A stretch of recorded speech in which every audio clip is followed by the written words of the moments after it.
This video will contain spoilers from the off, so remember, you've been warned. Demon 79 was definitely one of Season 6's more interesting episodes when compared to some of the others that made up Black Mirror this time round.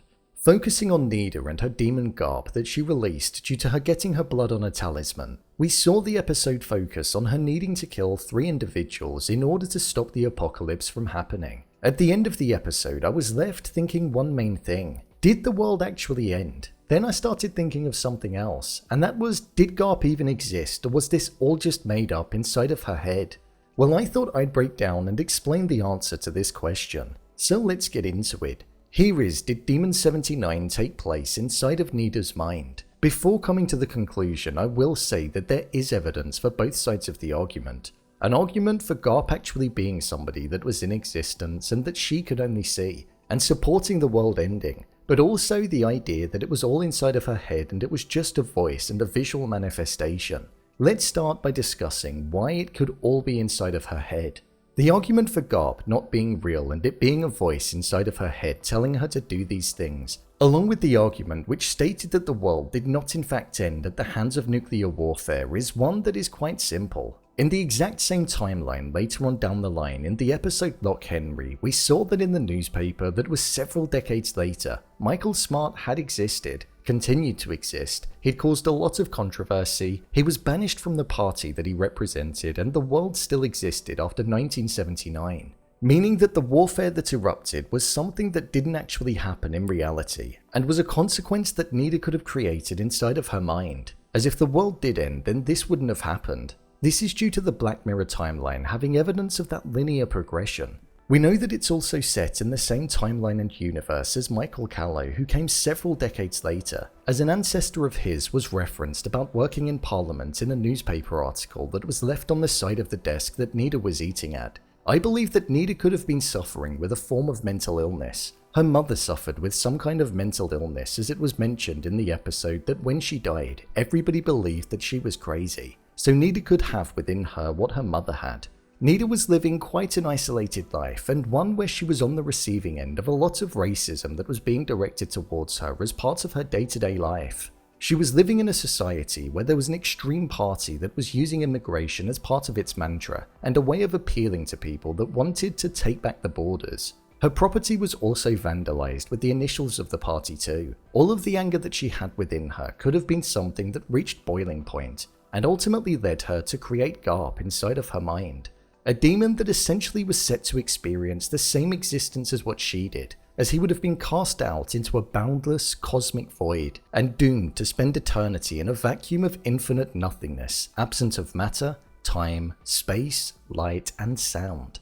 And he'd be set to endure a profound and palpable ever-present lack of existence, alone in perpetuity. This was something that Nida compared to her own current life. So it does make me wonder if she just created this person that was inside of her head that mirrored a similar existence to her own, and would ultimately give her the opportunity to use the anger and sadness that she had pent up inside of her to be able to take it out on some people. The fact that it was only people that had done horrendous acts as well was something that was particularly interesting, as she didn't want to target anybody that was innocent. There was a sense of morality that was there. The fact that the talisman was no longer the white bear symbol with the amount of killings left on it when she was inside of the interrogation room and forced to snap back into reality made me think that it was purely something that she was seeing. If it had have changed back after midnight, then yeah, I'd understand because time would have been up, but there was still 20 seconds left. She could have taken out one of the officers and the ritual would have been complete. It was only once she snapped back into reality and the realness of the situation hit her that the talisman didn't exist in the form that she originally perceived it to be. The book that she was reading prior to Gaap coming into existence was called Creative Visualization, and the description of the book was use the power of your imagination to create what you want in your life. A description that's rather interesting. And then she immediately saw the figure that Gaap would go on to be as she changed the TV channel to the charts. I believe she wanted to be rid of the anger and to make the people pay for the way that they made her feel, so I feel it further supports the idea that it was all just part of her imagination. The final thing that I feel also supports this is that prior to her bleeding on the talisman, the newspaper articles that she read basically implied that 3 people died and then something good happened. so that could have been where the numbers stemmed from. Plus, let's also remember that she was having these dark, angry, violent thoughts about people that had done bad things to her and treated her badly long before she met Gaap, potentially showing a dark side that was embedded within her. Nida walking off into the apocalypse could just be a metaphor for her losing her mind, and essentially knowing that she was going to be going to prison for the rest of her life, damned to a lifetime and an existence where she would be doing nothing as she would be behind bars. Now let's look at the argument for it not being part of her imagination, and it being an actual ritual that she needed to complete.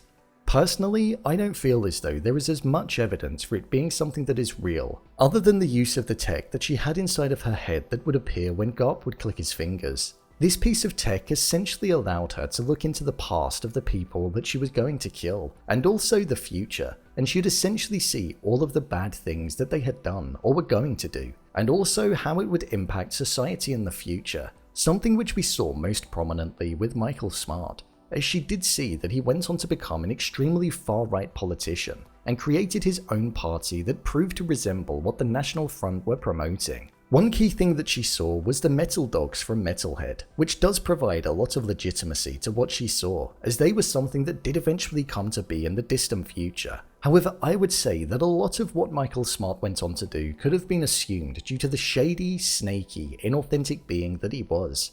Nida was watching and listening to all of the conversation that was taking place between Vicky and Michael, where he was basically insinuating what he actually meant behind his policies and his party, so she could have come to that conclusion herself and believed that that was the person that he was going to become, based on what she heard, so that could have all been assumption based.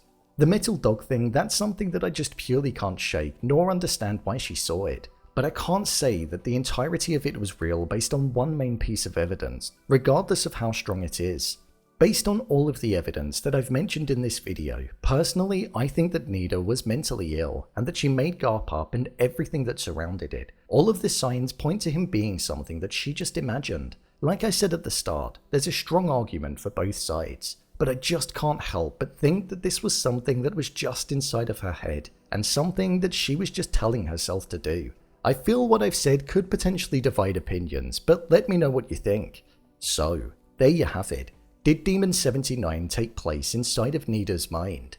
If you want to see more videos such as endings explained, theories and predictions and character breakdowns, then click on the I button. Or alternatively, you can head over to my channel where you'll find them all.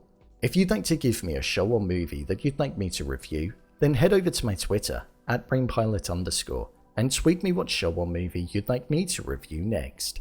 And finally, if you'd like to see what I rate the latest movies that don't quite make the cut to getting a dedicated video, then head over to my Letterboxd profile. It's where I rate the latest releases in real time. Do you think that it's inside of her head? Leave a comment down below, and don't forget to subscribe. I'll see you next time.